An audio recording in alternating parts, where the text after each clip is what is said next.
Well, meanwhile, there's been utter devastation in the Masiphumelele informal settlement in Cape Town. A fire ripped through the area, destroying over 1,000 homes and leaving scores of people destitute. Community members are trying to salvage whatever they can this morning, while the city of Cape Town works to declare a local disaster. Monique Mortlock joins us now with the latest. Good morning again, Monique. I can't even imagine the devastation that the residents are going through, losing all your possessions, including your home, just like that. What are some of the conversations you've had with the residents? The thousands of residents here in Masiphumelele, they are utterly devastated, but they are trying to pick through the pieces.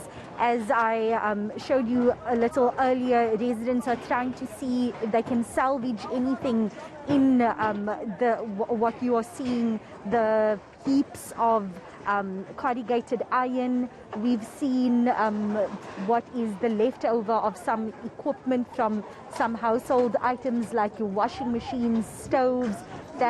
It's just scraps that are basically left over, and many of the residents haven't slept. Actually, all of them, they've been working right through the night after firefighters managed to extinguish the flames. Residents have just been trying to see what they can find, but important documents like ID books have been burnt. Important documents like birth certificates have been burnt. And I just want to chat to a resident, Bongiwe Mani. She was telling me a little earlier, she's one of the residents who didn't sleep at all last night. Bongiwe, I know it seems like a silly question, but how are you doing? How are you feeling? Yo, anzana mangiqale ngaphi, anzana mandithini. Nomlilo uqale izolo pha kuthi apha kuthi ufike ngabo 4 okongqibela utya izolo asinampahla asinantoni nempahla besizithengile zabantwana zitshile andizazi noma sewutya izolo khandilale kwasendini lele endleleni esitratweni andiyazi banzothini impahla zabantwana zitshile anayo kwanto ndiphelele apha ngoku andiyazi banzothini. And Bongiwe, you also mentioned a little earlier, you mentioned the clothes that you've lost. Everything, you've lost everything, your children, their clothes.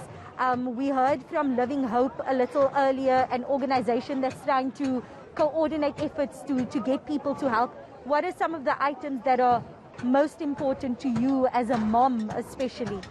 Ewe ndiyalifuna uncedo kakhulu because ndilahlekelwe into yonke abantwana bam andiyazi babazawuthini ngoku abantwana bam abayi2 neke benxibile impahla zabo zitshile besendizithengile impahla zitshile so ndicela uncedo kakhulu nam ndiphelelwe impahla zam kha ndizikhuphe ndihambe ndilala andiyazi ngoku ndizawutshona ndime apha njengayizolo balitshone ilanga ndisestratweni so ndiyacela uncedo bethunana kubi kunzima sigqibele utya izolo kha nditye imini yonke yayizolo kwade kwale xesha ndikatyi ndicela uncedo bethuna kunzima kubi nangosapho nasilale apha.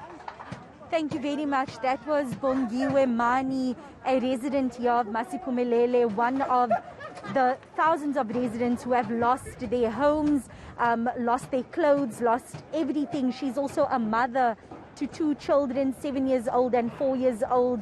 As we mentioned a little earlier when we spoke to Living Hope, they are calling for members of the public to donate whatever they can, from essential items like baby clothes, food, clothes for children, clothing for the adults, blankets, and many of the residents here haven't had breakfast yet. So any items of food as well, non-perishable food, it can be dropped off at the Living Hope headquarters, which is opposite the food zone grocery store as you entering or as you drive towards Masiphumelele from Cape Town side on Okaapseweg. And if people would like to contact Living Hope, they can do so. They can find those details on the web on Living Hope's website, their Facebook page as well.